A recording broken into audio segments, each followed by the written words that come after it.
and fish out compelling narratives, or I retrieve fallacies that have been accepted as conventional wisdom by the swamp creatures for years.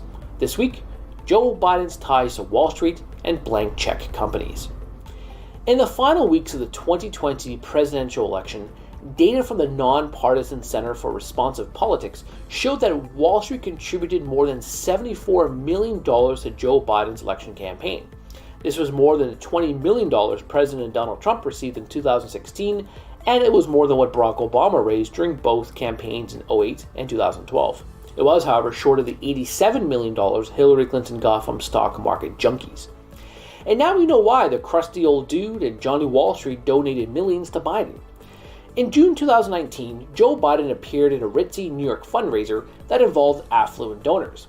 During this powwow of heavy hitters, he informed that, quote, "No one's standard of living will change, nothing would fundamentally change." In other words, it would be as business as usual with Biden at the helm. The latest appointments show exactly what he meant. First, let's set this up. Liberty Nation recently reported that one of the biggest trends in the financial markets today has been the Special Purpose Acquisition Company, or SPAC. These are so-called blank check companies that only exist to raise capital through an initial public offering, or IPO, and acquire an existing company.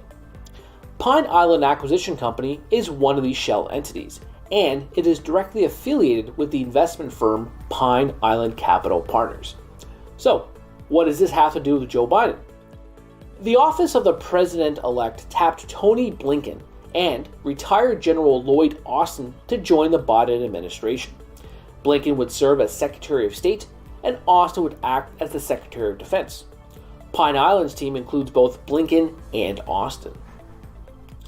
Before the 2020 presidential election, Pine Island submitted a prospectus to the Securities and Exchange Commission, or SEC, writing, quote, "We believe that with our access, network, and expertise, we are well suited to take advantage of the current and future opportunities present in the aerospace, defense, and government services industries." End quote. Austin's name was listed in the SPAC proposal, but Blinken's name was removed since he took a leave of absence from the company to join the Biden campaign. Still, it is rather interesting that Pine Island raised more than $218 million on the open market. It should also be pointed out Michelle Flournoy is one of Pine Island's DC partners. Flournoy was touted as a potential Pentagon chief before Biden picked Austin. Pine Island also has two other DC partners, Krisha Marshall and Dick Gephardt. Marshall served in the Obama administration, while Gephardt was a former Democratic House Majority Leader. So far, it's a merry band of Democrats. The Biden transition team has attempted to put the kibosh on the idea that his administration will be some type of revolving door between Wall Street and Washington. They know that Austin and Blinken plan to divest from Pine Island. But what happens after 4 years and they return to the firm? That is usually the status quo. Ultimately, it is a case of too little, too late. The foul stench of cronyism has already tainted the path to Inauguration Day. But for now, back to these blank check companies for a moment. The SPAC market is not new, but its 2020 momentum is comparable to what transpired in 2007 before the Great Recession. It has morphed into a $22 billion industry, and everyone is trying to grab a slice of the humongous pie. All of this is possible because of the easy money flowing through the veins of Wall Street.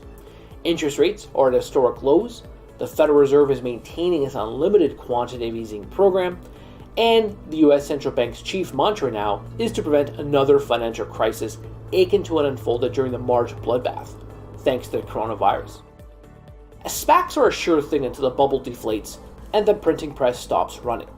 So, is it a coincidence that Joe Biden chose Janet Yellen, the former head of the Federal Reserve, to be his Treasury Secretary? As Liberty Nation recently reported, the Fed and the Treasury Department will forge a close alliance in 2021 because of the cash balance that Treasury possesses and how much the Federal Reserve is monetizing the debt and the federal deficits. This means that the Treasury General Account has a net supply of cash available at its disposal to do whatever it wants at any time for the next 8 months. The United States faces a debt ceiling in August 2021, leading to a TGA drawdown to cover T-bill payments. And of course, knowing the government, there will be a bipartisan campaign to kick the can down the road. So this is important to note because it suggests the recklessness abandon of accounting principles. Everything is interconnected in the swamp. That's it for me this week. Please read my full Swamponomics column where I discuss global food inflation, the United States government's record budget deficits, and the birding of the shorts. Thank you.